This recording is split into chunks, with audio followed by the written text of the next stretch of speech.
ಇನ್ನಷ್ಟು ರಕ್ತ ಬೀಳಬೇಕು. ಪಾಕಿಸ್ತಾನದಿಂದ ಡ್ರೋನ್ ಮತ್ತೆ ಶೆಲ್ ದಾಳಿ, ಕದನ ವಿರಾಮ ಇದ್ರೂ ಕೂಡ ಪಾಕಿಸ್ತಾನ ಬಾಲ ಬಿಚ್ಚಿದೆ. ಭಾರತ ಮತ್ತೊಮ್ಮೆ ಎದ್ದು ಕುತ್ಕೋಬೇಕು. ಇನ್ಯಾರು ಹೇಳಿದ್ರು ಕೂಡ ಕೇಳಬಾರದು.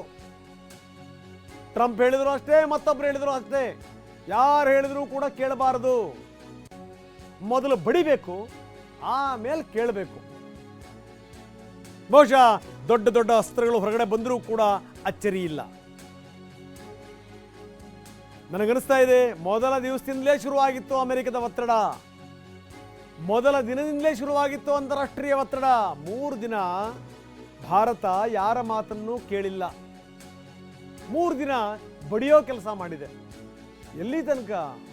ನೀವು ಲಾಹೋರ್ ತಗೊಳ್ಳಿ, ಕರಾಚಿ ತಗೊಳ್ಳಿ, ನೀವು ಇಸ್ಲಾಮಾಬಾದ್ ತಗೊಳ್ಳಿ, ರಾವಲ್ಪಿಂಡಿ, ನರನಾಡಿಗಳು ಅನ್ನುವಂಥ ಮಾತಿದೆ. ಆಕ್ಸಿಜನ್ ಕಟ್ ಆಗಿಬಿಟ್ಟಿತ್ತು ಪಾಕಿಸ್ತಾನಕ್ಕೆ. ಶಸ್ತ್ರಾಸ್ತ್ರಗಳು ಹೋಗ್ತಾ ಇಲ್ಲ. ಏರ್ ಸ್ಟ್ರಿಪ್ಗಳನ್ನು ನಾವು ಹೊಡೆದು ಬಿಸಾಕಿದ್ದೀವಿ. ಇನ್ನು ಪಾಕಿಸ್ತಾನ ಸರ್ಕಾರ ಹೇಳಿದ್ರು ಕೂಡ ಪಾಕಿಸ್ತಾನವನ್ನು ಆಡಿಸ್ತಿರುವಂಥ ಸೇನೆ ಇದೆಯಲ್ಲ, ಸೇನೆ ಆ ಮಾತು ಕೇಳ್ತಿಲ್ಲ. ನೋಡಿ, ಒಂದು ಒಳ್ಳೆ ಮಾತಿದೆ. ಎಲ್ಲ ದೇಶಕ್ಕೂ ಕೂಡ ಒಂದು ಸೇನೆ ಇರುತ್ತೆ, ಆದರೆ ಸೇನೆಗೊಂದು ದೇಶ ಇದೆ, ಅದು ಪಾಕಿಸ್ತಾನ ಅಂತ. ಯಾಕಂದರೆ ಪಾಕಿಸ್ತಾನದ ನಾಯಕರುಗಳು ಪಪೆಟ್ಗಳು, ಗೊಂಬೆಗಳು. ಆ ಪುಣ್ಯಾತ್ಮ ಒಬ್ಬ ರಕ್ಷಣಾ ಸಚಿವ ಯಾವ ಸಂದರ್ಭದಲ್ಲಿ ಏನು ಮಾತಾಡ್ತಾನೋ ಏನು, ಭಾರತವನ್ನು ನಾವು ಯಾವುದೇ ಕಾರಣಕ್ಕೂ ಅದನ್ನು ಅಂದಾಜು ಮಾಡೋಕ್ಕಾಗಲೇ ಇಲ್ಲ. ನಮಗಿಂತ ಬಹಳ ಮುಂದಿದ್ದಾರೆ ಅನ್ನುವಂಥ ಮಾತನ್ನು ಹೇಳಿದಂಥ ಆ ವ್ಯಕ್ತಿ ಈತ. ಹೌದು, 30 ವರ್ಷದಿಂದ ಅಮೆರಿಕ ಮಾತು ಕೇಳ್ಕೊಂಡು ನಾವು ಈ ಪಾಪದ ಕೆಲಸ ಮಾಡ್ತಾ ಇದ್ದೀವಿ ಅಂತ ಹೇಳಿದಂಥವ್ರು ಇವನೇನೇ. ಇಂಗ್ಲೆಂಡಿನ ಮಾತು ಕೇಳಿ ನಾವು ಈ ಕೆಲಸ ಮಾಡಿದ್ವಿ ಅಂತ ಹೇಳಿದಂಥ ಪುಣ್ಯಾತ್ಮ ಈತನೇ. ನಾವು ದಾಳಿ ಮಾಡ್ತಿಲ್ಲ ಅಂತ ಪಾಕಿಸ್ತಾನ ಸರ್ಕಾರ ಹೇಳ್ತಾ ಇದೆ. ಆದರೆ ಪಾಕಿಸ್ತಾನದ ಇದು ನಾಯಿ ಬಾಲನಲ್ಲಾಡಿಸ್ತಾ ಇದೆಯೋ, ಬಾಲನೇ ನಾಯಿನಲ್ಲಾಡಿಸ್ತಾ ಇದೆಯೋ ಅಂತ ನೋಡಬೇಕು. ಯಾಕೋ ನೋಡಿದ್ರೆ ಇಲ್ಲಿ ಸೇನೆಯೇ ನಾಯಿ, ಪಾಕಿಸ್ತಾನ ಸರ್ಕಾರ ಅದರ ಬಾಲ ಅಂತ ಅನ್ನಿಸ್ತಾ ಇದೆ. ಇದು ನೋಡಿ ಸಂಗತಿ, ಎಂಥ ದುರಂತ ಇದು. ಒಂದು ದೇಶಕ್ಕೆ ಸೇನೆ ಅನ್ನುವಂಥದ್ದು ಇದ್ದೇ ಇರುತ್ತೆ, ಆದರೆ ಸೇನೆಗೆ ಅಂತ ಒಂದು ದೇಶ ಅದು ಪಾಕಿಸ್ತಾನ, ಅದು ಪಾಕಿಸ್ತಾನ. ಇಲ್ಲಿ ಯಾರ ಮಾತನ್ನು ಕೇಳಲ್ಲ, ಹೊಡೆಸ್ಕೊಂಡು ಸಾಯೋ ತನಕ ಬುದ್ಧಿ ಬರಲ್ಲ. ಎಸ್, ನಮ್ಮ ರಿಪೋರ್ಟರ್ ಅಲ್ಲಿಂದ ಒಂದು ಪ್ರತ್ಯಕ್ಷ ವರದಿ ಕೊಡ್ತಾ ಇದ್ದಾರೆ, ನಾವು ನೋಡ್ತಾ ಇದ್ದೀವಿ. एक बार फिर हमले किए जा रहे हैं डल लेक के बाहर. सुनिए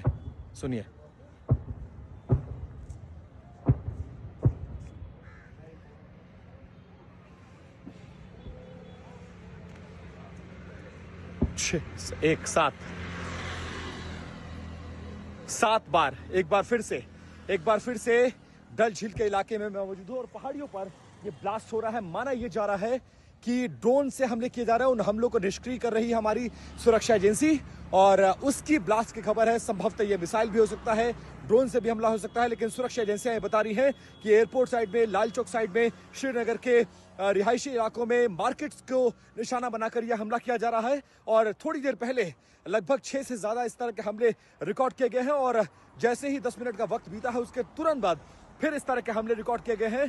और इसको लेकर थोड़ी सी रौनक आज शाम सीजफायर के ऐलान के बाद थोड़ी सी रौनक हमें डल झील के इलाके में नजर आ रही थी, लेकिन जैसे ही इस तरह के एक्सप्लोजन का आवाज लोगों ने सुना है उसके बाद पूरा डल झील का इलाका आप देख सकते हैं कि पूरा खाली पड़ गया है. लोग जो जहां था वो वहीं जान बचाकर भाग रहा है और सुरक्षित जगहों की तलाश में जा रहा है. हम भी इस समय डल झील के इलाके में आज शाम के सीजफायर के ऐलान होने के बाद वॉक करने निकले थे, लेकिन जैसे ही यह आवाज आई है तो हम अलर्ट हो गए हैं और इस वीडियो को रिकॉर्ड करके ये समझने की कोशिश कर रहे हैं ये कैसा सीज फायर था जिसका ऐलान 3:30 बजे दिन में लगभग बात की गई. 5 बजे से सीज फायर था और लगभग अब रात के 9 बज रहे हैं और 4 घंटा भी ये सीज फायर नहीं टिका और पाकिस्तान एक बार फिर से पलटता हुआ नजर आया और हमेशा की तरह वो अपनी चालाकियों से, अपनी जो उसकी जहनियत है उससे बाज नहीं आया और एक बार फिर से उसने दिखाया कि आतंक ही उसका पूरा मकसद है और इसमें वो पीछे नहीं हटेगा. और इसी तरह की जो कार्यशैली है उसकी, इससे पहले देखिए एक और 3 और लोग भाग रहे हैं, एक और 5. सुनते जाइए, सिर्फ सुनते जाइए आप. ಹರೀಶ್ ಕೂಡ ನಮ್ಮೊಂದಿಗೆ ಈಗ ನೇರ ಸಂಪರ್ಕದಲ್ಲಿದ್ದಾರೆ. ಅವರು ಕೂಡ ಶ್ರೀನಗರದಲ್ಲೇ ಇದ್ದಾರೆ. ಹರೀಶ್, ಬಹಳ ಗಮನಿಸಬೇಕಾದಂಥ ಸಂಗತಿ, ಶ್ರೀನಗರದ ಯಾವ ಭಾಗದಲ್ಲಿದ್ದೀರಿ ನೀವು? ನಂಬರ್ 1. ಜೊತೆಗೆ ಏನಂದರೆ ಈಗ ಅಲ್ಲಿ ಮತ್ತೆ ಗುಂಡಿನ ಸದ್ದು ಕೇಳ್ತಾ ಇದೆ, ಅಲ್ಲಿ ಶೆಲ್ಗಳು ಸಿಡಿತಿರುವಂಥ ಸದ್ದು ಕೇಳ್ತಾ ಇದೆ. ಯಾವ ಭಾಗದಲ್ಲಿದ್ದೀರಿ? ಅಲ್ಲಿನ ಸ್ಥಿತಿಗತಿಗಳೇನು ಹರೀಶ್? ಹೌದು ರಂಗನಾಥ್, ಜಮ್ಮು ಕಾಶ್ಮೀರದ ಅನೇಕ ಕಡೆ ಸೀಸ್ ಫೈರ್ ಅನ್ನ ಉಲ್ಲಂಘನೆಯನ್ನ ಪಾಕಿಸ್ತಾನ ಮಾಡ್ತಾ ಇರುವಂತದ್ದು. ಬಹು ಮುಖ್ಯವಾಗಿ ಶ್ರೀನಗರದ ಆರ್ಮಿ ಬೇಸ್ ಮೇಲೆ ಡ್ರೋನ್ ಅಟ್ಯಾಕ್ ಮಾಡೋದಕ್ಕೆ ಪಾಕಿಸ್ತಾನದ ಸೈನಿಕರು ಪ್ರಯತ್ನವನ್ನು ಪಟ್ಟರು. ಅದನ್ನ ಈಗ ಹೊಡೆದುರುಳಿಸಿರುವಂತದ್ದು ಡ್ರೋನ್ ಅನ್ನ.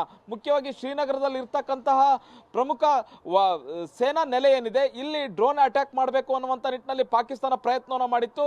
ಈ ಡ್ರೋನ್ ಅಟ್ಯಾಕ್ ಮಾಡುವಂತಹ ಸಂದರ್ಭದಲ್ಲಿ ಭಾರತೀಯ ಸೇನೆ ಪಾಕಿಸ್ತಾನದ ಡ್ರೋನ್ ಅನ್ನ ಹೊಡೆದುರುಳಿಸಿರುವಂತಹದ್ದು. ಕೇವಲ ಶ್ರೀನಗರ ಮಾತ್ರ ಅಲ್ಲ, ಬಹುತೇಕ ಕಡೆ ಕದನ ವಿರಾಮವನ್ನ ಪಾಕಿಸ್ತಾನ ಉಲ್ಲಂಘನೆಯನ್ನ ಮಾಡ್ತಾ ಇರ್ತಕ್ಕಂಥದ್ದು. ಬಹು ಮುಖ್ಯವಾಗಿ ರಜೌರಿ, ಪೂಂಚ್, ಇನ್ನು ಪಂಜಾಬ್ನ ಬಹುತೇಕ ಪ್ರದೇಶಗಳ ಕಡೆ ಡ್ರೋನ್ ಅನ್ನ ಹಾರಿಸಿ ತನ್ನ ಉದ್ದಟತನವನ್ನ ಪಾಕಿಸ್ತಾನ ಮತ್ತೆ ಮೆರೆದಿರುವಂತ ಮತ್ತೆ ಖ್ಯಾತೆಯನ್ನ ತೆಗಿತಾ ಇದೆ. ಸೀಸ್ ಫೈರ್ ಆದಂತಹ ಕೆಲವೇ ಕ್ಷಣಗಳಲ್ಲಿ ಮತ್ತೆ ಸೀಸ್ ಫೈರ್ ಅನ್ನ ಉಲ್ಲಂಘನೆಯನ್ನ ಮಾಡ್ತಾ ಇದೆ. ಕದನ ವಿರಾಮವನ್ನ ಪಾಕಿಸ್ತಾನ ಮತ್ತೆ ಉಲ್ಲಂಘನೆಯನ್ನ ಮಾಡಿರುವಂತಹದ್ದು. ಇದನ್ನ ಜಮ್ಮು ಕಾಶ್ಮೀರದ ಮುಖ್ಯಮಂತ್ರಿ ಆದಂತಹ ಓಮರ್ ಅಬ್ದುಲ್ಲಾ ಅವರು ಹೇಳ್ತಾ ಇದ್ದಾರೆ. ವಿಡಿಯೋ ಶೇರ್ ಮಾಡುವ ಮೂಲಕ ಅವರೇ ಹೇಳ್ತಿದ್ದಾರೆ, ಪಾಕಿಸ್ತಾನ ಮತ್ತೆ ಕದನ ವಿರಾಮವನ್ನ ಉಲ್ಲಂಘನೆ ಮಾಡ್ತಾ ಇದೆ. ಕದನ ವಿರಾಮಕ್ಕೆ ಏನು ಅರ್ಥ ಬಂತು ಅನ್ನುವಂತ ನಿಟ್ಟಿನಲ್ಲಿ ಅವರು ಪ್ರಶ್ನೆಯನ್ನ ಮಾಡಿರುವಂತಹದ್ದು. ಬಹುತೇಕ ಕಡೆ ಡ್ರೋನ್ ಅಟ್ಯಾಕ್ ಆಗ್ತಿದೆ. ಡ್ರೋನ್ಗಳನ್ನ ಹೊಡೆದುರುಳಿಸುವಂತ ಪ್ರಯತ್ನವನ್ನ ಭಾರತೀಯ ಕಾರಣ ಏನು? ಪಾಕಿಸ್ತಾನ ಸರ್ಕಾರ ಹೇಳಿದ್ರು ಕೂಡ ಸೇನೆಯವರು ಈ ಮಾತನ್ನ ಕೇಳ್ತಿಲ್ವಾ, ಅಥವಾ ಸೇನೆನೇ ಪಾಕಿಸ್ತಾನವನ್ನು ನಿಯಂತ್ರಣ ಮಾಡ್ತಾ ಇದೆ ಅನ್ನುವಂಥದ್ದು ಮತ್ತೊಮ್ಮೆ ವೇದ್ಯವಾಗಿರುವಂಥ ಸಂಗತಿನ ಏನಿದು? ಪಾಕಿಸ್ತಾನ ಸರ್ಕಾರ ಹೇಳಿದ್ರು ಕೂಡ ಪಾಕಿಸ್ತಾನದ ಸೇನೆ ಈ ಮಾತನ್ನ ಕೇಳಲಿಕ್ಕೆ ತಯಾರಿಲ್ಲ ಅನ್ನುವಂಥದ್ದು. ಒಂದು ನಿಮಿಷ ನೀವು ಹಾಗೆ ನೀವು ಸಂಪರ್ಕದಲ್ಲಿರಿ, ಒಂದಷ್ಟು ವಿವರಗಳನ್ನು ಕೊಟ್ಟು ಬಿಡ್ತೀನಿ. ಶ್ರೀನಗರದ ಸುತ್ತಮುತ್ತ ಮತ್ತೆ ಶೆಲ್ ದಾಳಿ ಶುರುವಾಗಿದೆ. ಅಲ್ಲಲ್ಲಿ ಸ್ಫೋಟದ ಸದ್ದು ಕೂಡ ಕೇಳ್ತಿರುವಂಥದ್ದು ನಂಬರ್ 1. ಜೊತೆಗೇನು ಅಂದರೆ ಬೇರೆ ಬೇರೆ ಭಾಗಗಳಲ್ಲೂ ಕೂಡ, ಬೇರೆ ಬೇರೆ ರಾಜಸ್ಥಾನದ ಕೆಲವೊಂದು ಕಡೆಗೆ ಸಂಪೂರ್ಣ ಬ್ಲಾಕ್ಔಟ್ ಮಾಡಲಾಗಿದೆ. ಅಲ್ಲೂ ಕೂಡ ಸಂಪೂರ್ಣ ಕತ್ತಲು ಆವರಿಸಿದೆ. ಜೊತೆಗೇನು ಅಂತಂದರೆ ಇಲ್ಲಿ ಈ ಪಠಾಣ್ಕೋಟ್ ಆಗಿರ್ಬೋದು, ಉಧಂಪುರ್ ಆಗಿರ್ಬೋದು, ಜೈಸಲ್ಮೇರ್ ಆಗಿರ್ಬೋದು, ಇಲ್ಲೆಲ್ಲ ಕಡೆಗೂ ಕೂಡ ಕತ್ತಲು ಆವರಿಸಿದೆ. ಫಿರೋಜ್ಪುರ್ ಬಳಿನೂ ಕೂಡ ಇದೇ ರೀತಿಯ ಸ್ಥಿತಿ. ಶ್ರೀನಗರದ ಹಲವೆಡೆ ಡ್ರೋನ್ ಅಟ್ಯಾಕ್ಸ್ ಆಗಿದೆ ಅನ್ನುವಂಥ ಮಾತುಗಳು ಕೇಳಿಬರ್ತಾ ಇದೆ. ಸಂಪೂರ್ಣ ಶ್ರೀನಗರದಾದ್ಯಂತ ಸಂಪೂರ್ಣ ಬ್ಲಾಕ್ಔಟ್. ಹರೀಶ್, ಮುಂದುವರಿಸಿ. ಹೌದು ರಂಗನಾಥ್, ನಾನೀಗ ಜಮ್ಮುವಿನಲ್ಲಿ